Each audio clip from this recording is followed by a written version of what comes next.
Hello students, welcome to my channel. So student, जैसा कि आपके बीए सेकेंड सेमेस्टर में जो समाजशास्त्र है तो उसकी सभी यूनिट्स मैं कंप्लीट करवा चुकी हूँ। बस आपका जो यूनिट नंबर 6 है वही रह गया था। तो आज की वीडियो में मैं आपका यूनिट नंबर 6 लेकर आई हूँ, क्योंकि मुझे बहुत सारे स्टूडेंट्स के कमेंट आ रहे थे कि मैम यूनिट नंबर 6 भी कंप्लीट करवा दीजिए। तो इसको स्टूडेंट्स अपलोड करने में थोड़ा लेट हो गई, तो इसके लिए सॉरी। तो चलिए आज का वीडियो स्टार्ट करते हैं। तो देखिए, जो आपका यूनिट नंबर 6 है वो है भारत में सामाजिक वर्ग, जिसमें आपको पढ़ना है कृषि ग्रामीण और आपको पढ़ना है औद्योगिक शहरी। यानी कृषि ग्रामीण के बारे में पढ़ना है कि जो ग्रामीण क्षेत्र गांव में रहने वाले लोग हैं, जो कृषि करते हैं, कृषक समाज के लोग हैं, उनके बारे में पढ़ना है। और उसके बाद जो शहर में औद्योगिक जो उद्योग धंधे हो रहे हैं उसके बारे में पढ़ना है। तो चलिए स्टार्ट करते हैं वीडियो। देखिए, पहला जो आपका कृषि ग्रामीण है उसको समझिएगा। तो देखिए, आपका हेडिंग है कृषक समाज का अर्थ। कृषक समाज का मतलब जहाँ पे कृषि होती है ग्रामीण क्षेत्रों में, तो उस समाज का क्या अर्थ है। ग्रामीण भारत में कृषि मुख्य व्यवसाय है। देखिए, हमारे भारत में कृषि मुख्य व्यवसाय है। आधे से ज्यादा लोग यहाँ पे कृषि करते हैं, इसी पर निर्भर हैं। देश का आधे से अधिक कार्यबल कृषि पर निर्भर है। देखिए, आधे से ज्यादा जो यहाँ के लोग हैं वो कृषि पर ही निर्भर रहते हैं। ग्रामीण समाजशास्त्र के विद्वानों के अनुसार कृषक वह व्यक्ति है जो भूमि को जोतता है और उसमें बीज डालकर उपज पैदा करता है।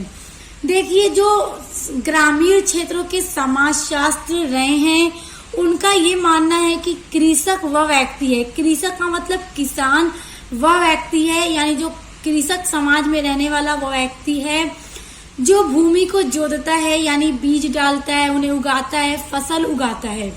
तो वो कौन होता है? वो किसान होता है। तो उसे कृषक यहाँ पे कह रहे हैं कि वो उसका उद्देश्य क्या है कि भूमि को जोतना, बीज डालना, फसल उगाना, किंतु वह यह सब कुछ कार्य अपनी आजीविका चलाने के लिए करता है। अब देखिए, कहा जा रहा है कि व्यक्ति ये जो काम करता है, यानी खेती करता है, बीज डालता है, अनाज उगाता है, तो इसका उद्देश्य ये होता है कि उसे अपनी आजीविका चलानी है। आजीविका का मतलब जो उसकी अपनी परिवार की जो जरूरतमंदों की चीजें हैं, उन आवश्यकताओं को पूरा करने के लिए वो कृषि करता है।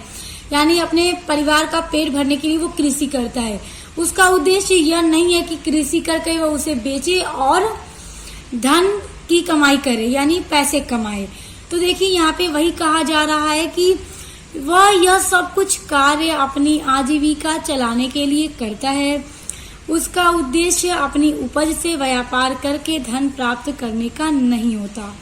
वह अपने परिवार का पालन पोषण करने के उद्देश्य से ही कृषि करता है।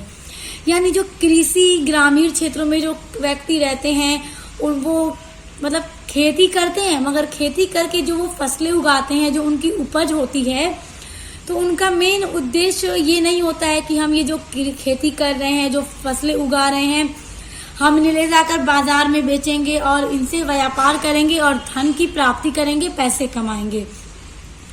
बल्कि उनका उद्देश्य खेती करने का ये होता है कि वो जो भी दाल, चावल, गेहूं उगा रहा है वो अपने परिवार के लिए उगा रहा है। वो उसे मतलब वो उसे बेचता नहीं है, बल्कि उसे अपने रोज की जिंदगी में यूज करता है, यानी उसी को वो खाता है। ये नहीं कि उसे बेचे और फिर उसे धन कमाए, उसके बाद खुद खरीदे और फिर अपना परिवार चलाए। वो ऐसा करने के उद्देश्य से खेती नहीं करता, बल्कि वो कमा करके खुद अपने घर में मतलब वो खुद उसे उगा करके अपने घर में रख लेता है और फिर उसी से अपने परिवार का पालन पोषण करता है। तो कहने का यहाँ पर वही मतलब है कि कृषक समाज में जो लोग रहते हैं वो खेती इसलिए नहीं करते कि उन्हें अपनी फसल को बेच करके व्यापार करना है, धन कमाना है, पैसे कमाना है, बल्कि अपने परिवार का पालन पोषण करने के लिए, रोटी चावल दाल के लिए वो खेती करता है और अपने परिवार का पेट भरता है। इसी के आधार पर कृषक समाज का अर्थ स्पष्ट करते हैं कि अब देखिए, यही जो बात मैंने आपको बताई है, इसी बात के आधार पर जो कृषक समाज है, ग्रामीण क्षेत्रों में जो कृषक समाज है, उसका क्या अर्थ स्पष्ट होता है उसको समझिए। कृषक समाज एक ऐसे सामाजिक वर्ग का नाम है जिसका मुख्य उद्देश्य खेती करके अपने परिवार का पालन पोषण करना है। यानी वो जो खेती करता है वो इसी उद्देश्य करता है कि अपने परिवार का पालन पोषण करना है। मतलब ऐसे ही उसकी रोज की जिंदगी चलती रहती है। वो खेती करता है, फसलें उगाता है, मतलब अपने परिवार का पालन पोषण करता है, फिर खेती करता है। तो मतलब उसकी जो दैनिक जीवन जो है उसका रोज ऐसे ही चलता रहता है। यह कृषक वर्ग का उद्देश्य अपनी उपज को बेचकर धन एकत्रित करना नहीं है। देखिए, कृषक वर्ग का क्या उद्देश्य है कि अपने परिवार का पालन पोषण करना है, ना कि उसे बेचकर धन कमाना है। इस प्रकार उनका धन उनकी खेती ही है। तो देखिए, जो वो खेती करते हैं वही उनका धन है और उनका प्रेम उनकी भूमि तक ही सीमित है। यानी जिस भूमि पर वो खेती करते हैं उनका जो प्रेम है अपने ही उसी जमीन तक सीमित है। वो उसी जमीन से प्रेम करते हैं और जो वो खेती करते हैं वही खेती उनके लिए क्या है, उनका धन है। अब देखिए स्टूडेंट्स, कृषक समाज की परिभाषा। जिस तरह मैंने आपको कृषक समाज का अर्थ बताया, अगर कृषि ग्रामीण का अर्थ स्पष्ट करने के लिए एग्जाम में पूछे तो आप यही सारी चीजें लिखिएगा। उसके बाद देखिए, कृषक समाज की परिभाषा है रेमंड फर्ज के अनुसार। रेमंड फर्ज एक विद्वान रहे हैं जो अपने पॉइंट ऑफ व्यू से समाज के ऊपर, जो कृषक समाज है, ग्रामीण कृषि के लोग हैं, उनके ऊपर एक डेफिनेशन देते हैं। वो कहते हैं कि लघु उत्पादकों का वह समाज जो कि केवल अपने निर्वाह के लिए ही खेती करता है, कृषक समाज कहा जाता है। लघु उत्पादकों का ये मतलब है कि वो जो उत्पादन करते हैं, जो वो फसलें उगाते हैं खेती करके, वो एक लघु मात्रा में होता है, यानी बहुत कम मात्रा में होता है। इसलिए वो उसे बेचते नहीं है, बल्कि उनका उद्देश्य ये होता है कि वो इसे उगा करके अपने ही परिवार का मतलब पालन पोषण करेंगे, अपने ही जीवन का निर्वाह करेंगे। और देखिए, कृषक समाज कहा जाता है यानी कि जो थोड़ा बहुत खेती करते हैं, उनके पास थोड़ी सी जमीन होती है, उसी पे वो खेती करते हैं। तो लघु उत्पादन करते हैं, बहुत बड़ी मात्रा में अगर उत्पादन होता, बड़ा खेत होता, तो उनका उद्देश्य जाहिर सी बात है ये होता कि वो उसे बेचेंगे। अब थोड़ी सी मात्रा में है तो उसका वो उद्देश्य ही यही होता है कि उसे वो अपने परिवार का पालन पोषण करेंगे, अपने जीवन का निर्वाह करेंगे। तो ऐसे समाज को क्या कहा जाता है, कृषक समाज कहा जाता है। तो एग्जाम में आपसे अगर कृषक समाज का अर्थ पूछे तो आप अर्थ लिखते हुए परिभाषा लिखिएगा, और अगर पूछ दे कृषि ग्रामीण के बारे में स्पष्ट कीजिए तो आपका सारा आंसर सेम यही होगा। आप देखिए, भारत में कृषि, देखिए भारत में जो कृषि है वो दो प्रकार से है। देखिए, 55% कृषि क्षेत्र मानसून पर निर्भर रहता है। यानी जो 55% कृषि होती है, जो जहाँ का जो क्षेत्र है जहाँ पे कृषि होती है, तो वो मानसून पर निर्भर होता है। यानी कि वहाँ के जो किसान होते हैं वो मतलब बारिश पर निर्भर होते हैं। जब बारिश होगी तो उनकी खेती होगी। और देखिए, अगर बहुत ज़्यादा बारिश हो गई तो क्या है कि तब भी किसानों का नुकसान होता है कि उनकी फसलें सभी नुकसान हो जाती हैं। और अगर बारिश नहीं होती है, सूखा पड़ जाता है, तब भी उनकी फसलें खराब हो जाती हैं। तो इस तरह के जो किसान हैं वो सिर्फ मानसून पर ही निर्भर होते हैं, बारिश पर निर्भर होते हैं। तो अगर बारिश सही मात्रा में हुई, जैसी फसल के लिए चाहिए, तब उनकी फसल सही होती है। अगर ना हो तो भी फसल खराब, और अगर ज़्यादा बारिश हो जाए तो भी फसल खराब। अब देखिए, जो दूसरा है भारत में कृषि का टाइप, वो ये है कि लगभग 45% क्षेत्र सिंचित हैं। सिंचित का ये मतलब है कि 45% क्षेत्र जहाँ पर भारत में कृषि की जाती है वहाँ पे सिंचाई का साधन है। यानी कि अगर वहाँ पर बारिश नहीं भी होती है तो वहाँ के जो किसान हैं वो बारिश पर ही सिर्फ निर्भर नहीं रहते हैं, बल्कि वहाँ पे सिंचाई के साधन है, कुआं होगा, नदी तालाब जो भी होंगे सिंचाई करने के लिए, वहाँ से पानी ले करके खेतों को जोता जाता है और सिंचाई की जाती है, जिससे क्या है फसल सही वक्त पर तैयार हो जाती है। और जो मानसून पर किसान निर्भर है तो उन्हें बारिश का इंतजार करना पड़ता है। अगर ज्यादा हो गई तो भी नुकसान, ना हो तो भी नुकसान। अब देखिए, भारतीय किसान की मतलब भारत के जो किसान है वो किस तरह की कृषि करते हैं, किस तरह के फसलें उगाते हैं। तो देखिए, 60 से 65% खाद्यान्न फसलें उगाते हैं। यानी कि भारत के जो 60 से 65% किसान हैं वो खाद्यान्न फसलें उगाते हैं। खाद्यान्न का मतलब जो खाने वाली फसलें होती हैं। खाने वाली फसलों का क्या मतलब, जैसे गेहूं, चावल, दाल, चना, ये सारी जो फसलें वो उगाते हैं वो खाने के उद्देश्य से उगाते हैं। वो जैसे ही तैयार होती है उसे खाया ही जाता है, मतलब उसमें अब दूसरा काम तो नहीं करना है। गेहूं हुआ, आटा बनेगा, रोटियां बनने लगेंगी। चावल हुआ, चावल भी बनने लगेगा, बिकते हैं, फौरन तैयार हो जाता है, खाने लायक हो जाता है। तो भारत में 60 से 65% किसान हैं वो खाने वाली फसलें उगाते हैं। और देखिए 35 से 40% वाणिज्यिक फसलें उगाता है। यानी भारत का जो 35 से 40% किसान है वो वाणिज्यिक फसलें उगाता है, यानी कि बिजनेस करने के उद्देश्य से उगाता है, व्यापार करने के उद्देश्य से उगाता है। जैसे कपास की जो फसल है, जूट की जो फसल है, इन सब की यहाँ पर बात हो रही है। तो देखिए जब कपड़े बनेंगे, धागे बनेंगे, इनसे तो क्या है कि वह किसान जो है उसे बाजार में बेचकर मुनाफा कमाएंगे। तो इसलिए भारत के जो किसान है वो 60 से 65% किसान ऐसी खेती करते हैं जो खाद्यान्न होती है, जो खाने के लिए होती है, गेहूं, चावल, दाल आदि, इन सभी चीजों की। और जो वाणिज्यिक फसलें में आता है कपास, जूट आदि, ये सभी चीजें आती हैं जिनसे माल तैयार होता है, जैसे कपड़ा हो गया, धागा हो गया, ये सारी चीजें तैयार होती हैं। तो उन्हें बाजार में बेच करके मतलब जो किसान है वो प्रॉफिट कमाते हैं। उसके बाद अब देखिए अगला है भारत में कुल क्षेत्रफल का, यानी भारत का जो क्षेत्रफल है उस पूरे क्षेत्रफल पर कितना परसेंट कृषि होती है, कितने परसेंट पर वन है, जंगल है, कितने परसेंट जमीन जो है भारत की वो बंजर है और कितने पर चरागाह है। तो अब देखिए भारत में 51% जो भूमि है, जमीन है भारत के क्षेत्रफल का, उस पर कृषि की जाती है। 21% पर वन है यानी जंगल है, और भारत की जो 24% जमीन है वो बंजर है। बंजर उस जमीन को कहते हैं स्टूडेंट्स जहाँ पर कभी भी खेती नहीं की जा सकती, वहां पे कोई फसल नहीं उगाई जा सकती, तो ऐसी जमीन को बंजर भूमि कहा जाता है। उसके बाद देखिए 4% पर चरागाह है, यानी कि जहाँ पे चराए जाते हैं, जो पशुओं को चराया जाता है, तो 4% वो है। तो भारत के क्षेत्रफल का ये सारी चीजें आप लोग याद रखिएगा। स्टूडेंट्स उम्मीद करती हूँ कि अभी तक जितना मैंने आपको बताया आपको समझ में आ गया होगा। अब देखिए अगला टॉपिक है कृषक समाज की विशेषताएं। कृषक समाज जो है यानी जहाँ के व्यक्ति खेती इस उद्देश्य करते हैं कि उन्हें अपने परिवार का, अपने जीवन का निर्वाह करना है, अपने परिवार का पालन पोषण करना है, मतलब वो इस उद्देश्य से खेती नहीं करते कि उन्हें बेचना है। तो ऐसे समाज की क्या क्या विशेषताएं हैं अब उनको देखिए। विभिन्न विद्वानों द्वारा कृषक समाज की जो परिभाषाएं दी गई हैं उनके आधार पर कृषक समाज की सामान्य विशेषताएं निम्न प्रकार हैं। अब देखिए विभिन्न विद्वानों के द्वारा जो कृषक समाज के ऊपर विद्वानों ने अपनी अपनी परिभाषा दी होगी, तो उन परिभाषा के आधार पर कृषक समाज की विशेषताएं निम्नलिखित हैं। अब आइए उन विशेषताओं को समझिए। पहला पॉइंट है कृषक समाज के सदस्य केवल अपने जीवन निर्वाह के लिए खेती करता है, यानी उसका मेन उद्देश्य खेती करने का यही है कि उसे अपने जीवन का निर्वाह करना है, अपनी आजीविका चलानी है, ना कि उसे बाजार में ले जाकर बेचकर धन की प्राप्ति करना है।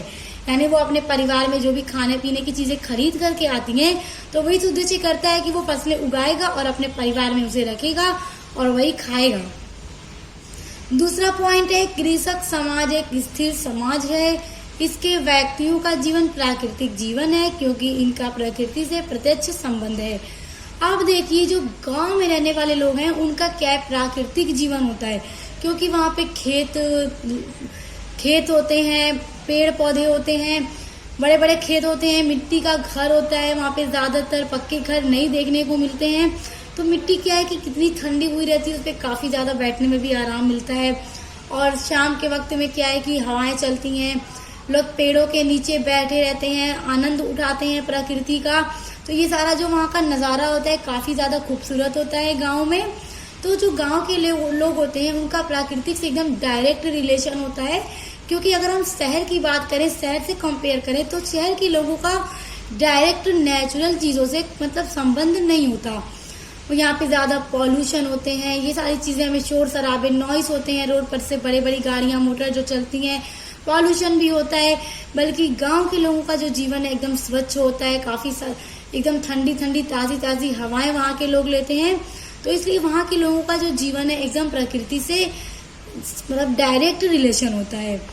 अब देखिए तीसरा पॉइंट है कृषक समाज के कृषकों के पास जरूरी नहीं कि खुद की भूमि हो। अब देखिए जो लोग कृषि कर रहे हैं, लघु उत्पादन कर रहे हैं, यानी अपनी आजीविका को चलाने के लिए, तो जरूरी नहीं है कि उनके पास खुद की अपनी एकदम निजी जमीन हो। मतलब जरूरी नहीं है, मतलब लोगों के पास होती है मगर जरूरी नहीं है कि सबके पास हो। अगला पॉइंट देखिए कृषक समाज में ऐसे भी व्यक्ति हैं जिनके पास यानी उनके पास खुद की भूमि नहीं है, लेकिन वे एक किराए के रूप में किसी दूसरे भूस्वामी की भूमि पर कृषि करते हैं। देखिए मैंने अभी आपसे कहा कि जरूरी नहीं है कि कृषक समाज में सभी व्यक्तियों के पास अपनी निश्चित मतलब अपनी एकदम निजी जमीन हो जिसपे वो खेती कर रहे हैं, बल्कि दूसरे भूस्वामी, भू का मतलब क्या है जमीन, स्वामी का मतलब मालिक, यानी दूसरे जमीन के मालिकों से वो किराए पर जमीन ले लेते हैं। उन्हें कुछ महीना या कुछ जो उगाते हैं उसमें से फसलें दे देते होंगे और क्या है कि उसी पर कृषि करते हैं। उसके बाद देखिए पांचवा पॉइंट है खेती ही कृषक समाज के लोगों के जीवन निर्वाह का साधन है जिससे उनकी आवश्यकताओं की पूर्ति होती है। अब देखिए वो जो कृषि करते हैं वही उनके जीवन निर्वाह का एक साधन होता है, यानी उनके पास दूसरा रोजगार नहीं है और वही कृषि जो कर रहे हैं वो वही उनकी आवश्यकताओं की पूर्ति करता है। अब देखिए छठा पॉइंट है कृषक समाज के सभी व्यक्तियों में सांस्कृतिक और सामाजिक आधार पर अनेक विभिन्नताएं पाई जाती हैं।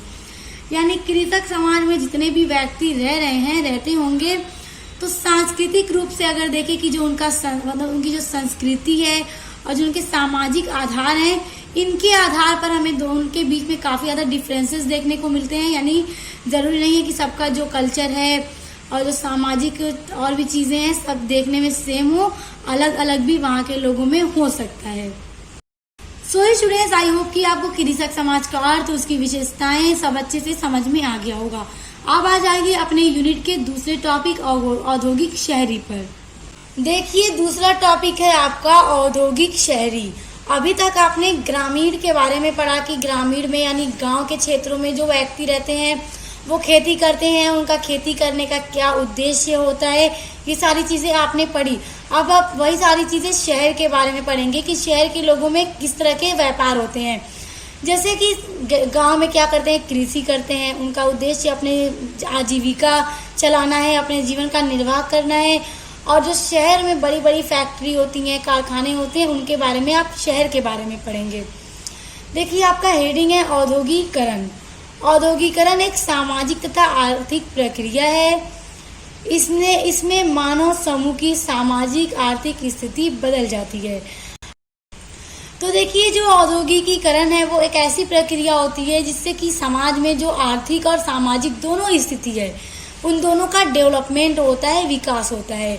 इसमें मानव समूह की सामाजिक आर्थिक दोनों स्थिति बदल जाती है कि जो समाज में रहने वाले लोग हैं उनका जो मतलब सामाजिक जो भी चीजें हैं वो भी बदल जाता है और आर्थिक स्थिति यानी जो है वो भी बदल जाती है, जिसमें उद्योग धंधों का बोलबाला होता है, बड़े पैमाने की ऊर्जा खपत होती है, बड़े पैमाने पर उत्पादन, धातु कर्म की अधिकता आदि औद्योगिकरण के लक्षण हैं। औद्योगिकीकरण का ये मतलब है कि बड़े पैमाने पे उत्पादन होता है, बड़ी बड़ी फैक्ट्रियों में उत्पादन होता है, धातु की चीज़ों का निर्माण होता है, बड़े पैमाने पर ऊर्जा की खपत होती है। यानी बड़े बड़े जब कारखाने होंगे तो वहाँ पे ज़्यादा श्रमिकों की, लेबर की ज़रूरत पड़ेगी और ज़्यादा मात्रा में ऊर्जा की खपत होगी, बिजली की ज़रूरत पड़ती है मशीनों को चलाने के लिए। तो इन सब चीज़ें क्या है कि ये औद्योगिकीकरण के लक्षण हैं। इससे जब देखिए अभी तक जब किसान सिर्फ कृषि ही करते रहेंगे तो वो आगे नहीं बढ़ेंगे। जैसे जैसे औद्योगिकीकरण हो रहा है तो शहरों में ज़्यादा से ज़्यादा सामाजिक और आर्थिक स्थिति हमें बदलती हुई नजर आ रही है। डे बाय डे चीज़ें बढ़ती ही चली जा रही हैं। औद्योगिकीकरण वह प्रक्रिया है जो एक कृषि अर्थव्यवस्था को विनिर्माण अर्थव्यवस्था में बदल देती है।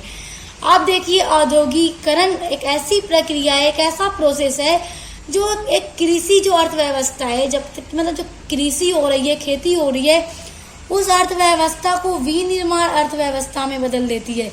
क्योंकि औद्योगिकीकरण के द्वारा ही विनिर्माण का क्या मतलब कि निर्माण किए जा रहे हैं, बड़े बड़े पैमाने पर उत्पादन किए जा रहे हैं, हर एक चीज का निर्माण हो रहा है बड़ी बड़ी कंपनियों में। तो वही कहने का यहाँ पर मतलब है। इसमें बड़े पैमाने पर उद्योग धंधे और उत्पादन होते हैं। देखिए औद्योगिकीकरण में क्या हो रहा है, शहरों में हमें क्या देखने को मिलता है, बड़ी बड़ी फैक्ट्रीज हैं जिसमें बड़ी बड़ी मशीनें हैं, ज़्यादा से ज़्यादा प्रोडक्शन हो रहा है, हर एक चीज़ का अलग अलग चीज़ों के अलग अलग कारखाने हैं। तो वही शहरों में जितने बड़े शहरों में जाएंगे आप उतनी बड़ी बड़ी फैक्ट्री, हर एक चीज़ की फैक्ट्री देखेंगे। और जब आप गांव में जाएंगे तो क्या देखेंगे, खेती देखेंगे। तो वही कहने का मतलब है कि बड़े बड़े शहरों में हमें बड़े बड़े उद्योग धंधे और उत्पादन देखने को मिलते हैं। इस प्रक्रिया ने आर्थिक विकास और नौकरी के अवसर पैदा करके शहरीकरण का नेतृत्व किया है, जो लोगों को शहर की ओर आकर्षित करता है। आप देखिए ये जो प्रक्रिया है, औद्योगिकरण की जो प्रक्रिया है, इसने आर्थिक विकास को भी बढ़ावा दिया। यानी जो हमारी फाइनेंशियल कंडीशन है उसमें भी बहुत ज़्यादा विकास हो रहा है, डेवलपमेंट हो रहा है। शहरों में नौकरी के अवसर भी पैदा हो रहे हैं। नौकरी के अवसर का मतलब ये कि अब देखिए बड़ी बड़ी जब कंपनियां हैं तो वहाँ पे ज़्यादा से ज़्यादा लेबर, मैनेजर सबकी ज़रूरत होती है, ताकि बड़े बड़े मतलब पैमाने पे उत्पादन किया जा सके। तो इससे क्या है कि जो लोग जिनके पास रोजगार नहीं है, बेरोजगार हैं, तो वो रोजी के लिए क्या है, शहरों की तरफ जा रहे हैं, ताकि उन्हें क्या है कि उनके नौकरी मिल रही है, उन्हें रोजगार मिल रहा है औद्योगिकरण के कारण। तो इससे क्या है कि ये लोगों को शहरों की ओर आकर्षित करता है, क्योंकि जाहिर सी बात है जब लोगों के पास रोजगार नहीं होगा, बेरोजगार होंगे, तो उन्हें रोजगार जब मिलेगा तो वो आगे बढ़ेंगे उसकी तरफ। तो शहरों में ज़्यादातर हमें नौकरी का अवसर देखने को मिलता है, रोजगार देखने को मिलते हैं, क्योंकि बड़ी बड़ी फैक्ट्रियों में बड़े बड़े उत्पादन करने के लिए, ज़्यादा से ज़्यादा उत्पादन करने के लिए हमें ज़्यादा से ज़्यादा श्रमिकों की आवश्यकता पड़ती है। तो सभी लोग शहर की ओर क्या है, शहर की ओर जा रहे हैं। तो इससे क्या है कि शहरीकरण का नेतृत्व हो रहा है, बढ़ रहा है। अब देखिए शहरीकरण आमतौर पर तब शुरू होता है जब एक क्षेत्र के भीतर कई कारखानों की स्थापना होती है, जो कारखाने के श्रम की उच्च मांग पैदा करता है।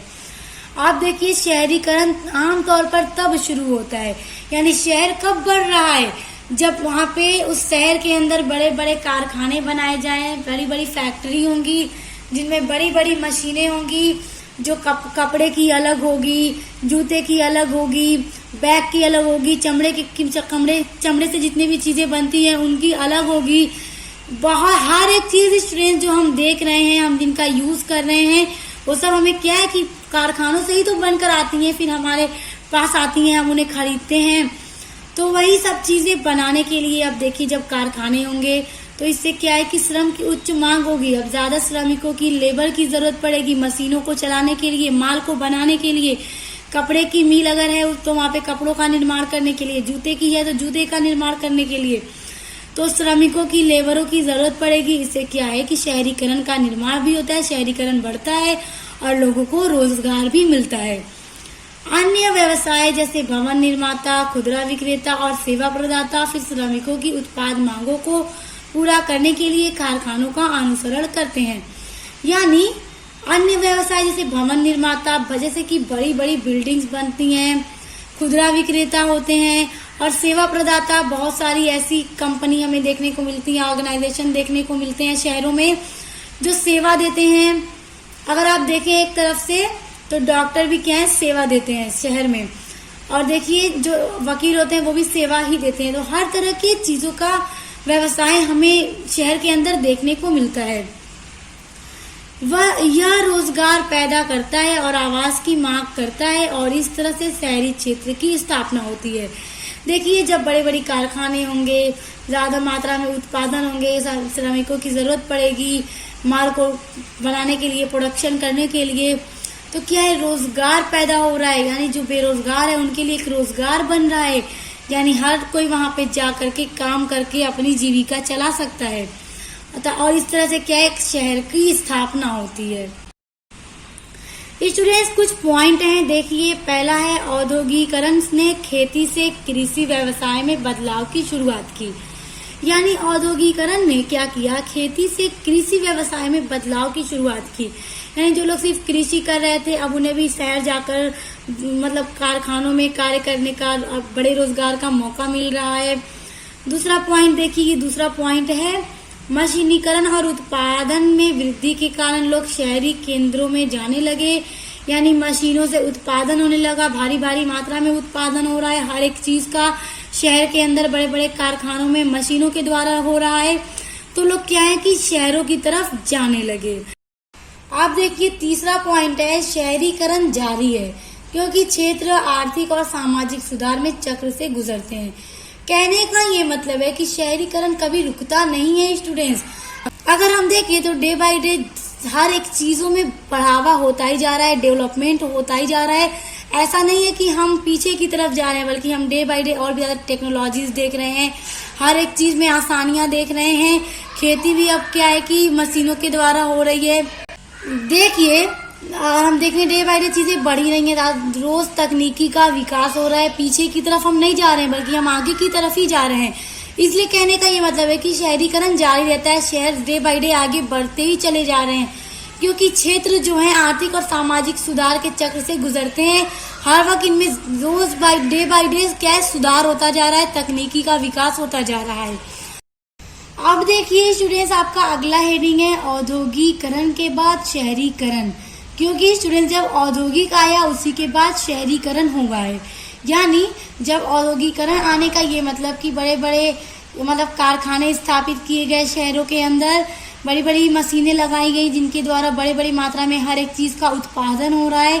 तो इससे क्या है कि शहरीकरण हो रहा है, यानी शहर बढ़ता चला जा रहा है, शहर और तरक्की करता चला जा रहा है, लोग शहरों की तरफ आकर्षित हो रहे हैं।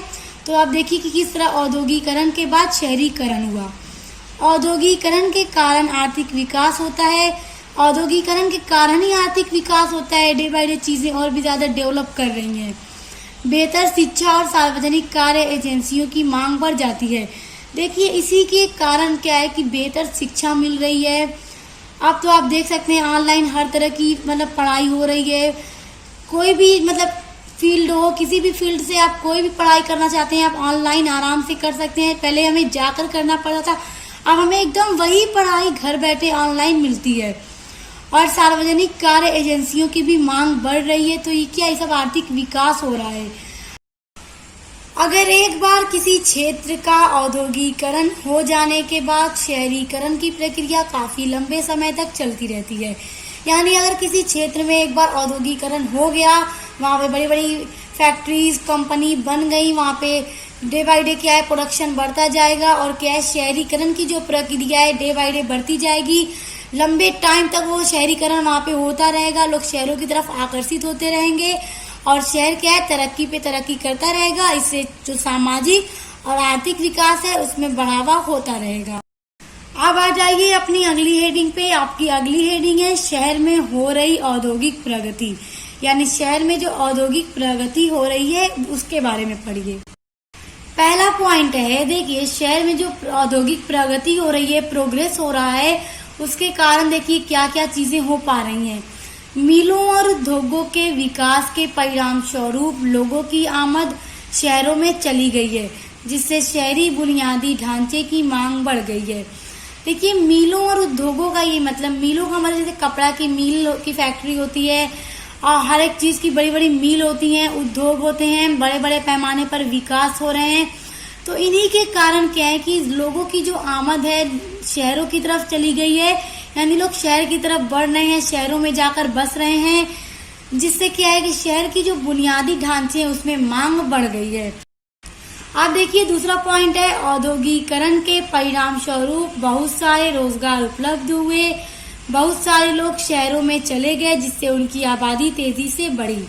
आप देखिए औद्योगिकरण के कारण ही ये संभव हो पाया है कि लोगों को रोजगार मिल रहे हैं, हर तरह के रोजगार है। जैसे बड़ी बड़ी फैक्ट्री में ज्यादा से ज्यादा लेबर की जरूरत है, मैनेजर की जरूरत है, जो कारखानों में अच्छे से नियंत्रण बनाए रखे, लेबर से अच्छे से काम करवा सके। तो इससे क्या है कि सभी को रोजगार मिल रहा है, जो बेरोजगार गांव में बैठे थे उन्हें रोजगार मिल रहा है, जिससे उनकी जो आबादी है शहरों में जाकर बस गई और उनकी आबादी तेजी से बढ़ रही है। उसके बाद देखिए अगला है, औद्योगिकरण के परिणाम स्वरूप काम देने वाले कारखाना के कारण शहरों का विकास हुआ। यानी औद्योगिकरण जब हुआ है स्टूडेंट्स, तभी तो बड़े बड़े कारखानों की स्थापना हुई। जब स्थापना हुई तो लोग जो बेरोजगार थे उन्हें काम मिला, उन्हें रोजगार मिला, क्योंकि कारखानों में ज्यादा से ज्यादा श्रमिकों की आवश्यकता होने लगी मशीनों को चलाने के लिए, प्रोडक्शन करने के लिए, उत्पादन करने के लिए, हर एक काम को करने के लिए। तो इससे क्या है कि शहरों का तेजी से विकास हो रहा है। और स्टूडेंट देखिए, उम्मीद करती हूँ आज की वीडियो का जो आपका टॉपिक था आपको बहुत अच्छे से समझ में आ गया होगा। और देखिए, जो आपके बीए सेकेंड सेमेस्टर समाजशास्त्र का मॉडल पेपर है उसकी वीडियो मैंने अपलोड कर दी है, तो उसका लिंक मैं आपको डिस्क्रिप्शन बॉक्स में दे दूंगी। वो वीडियो आपके लिए काफी हेल्पफुल होगी अपने एग्जाम की तैयारी करने के लिए। उसको देख करके आप अपने एग्जाम की तैयारी को बहुत अच्छा कर सकते हैं। तो डिस्क्रिप्शन बॉक्स में लिंक आपको मिल जाएगा, जरूर देख लीजिएगा। सो स्टूडेंट्स देखिए, आपके समाजशास्त्र का ये सेकेंड सेमेस्टर का पूरा नोट्स मैंने सिलेबस पूरा कंप्लीट करवा दिया, आपकी पूरी यूनिट्स को कंप्लीट करवा दी। तो अब आप इनको अच्छे से पढ़िए और अपना एग्जाम बहुत अच्छे से दीजिए और अच्छे मार्क्स लेकर आइए और मुझे कमेंट करके जरूर बताइएगा। और देखिए, जो आपके अब थर्ड सेमेस्टर स्टार्ट होगा स्टूडेंट्स, तो उसका जो इंग्लिश लिटरेचर है और समाजशास्त्र है उसका भी मैं अब क्लास स्टार्ट करने वाली हूँ। तो अब आप उसको पढ़ने के लिए तैयार हो जाइए। तो अब मिलते हैं नेक्स्ट वीडियो के साथ।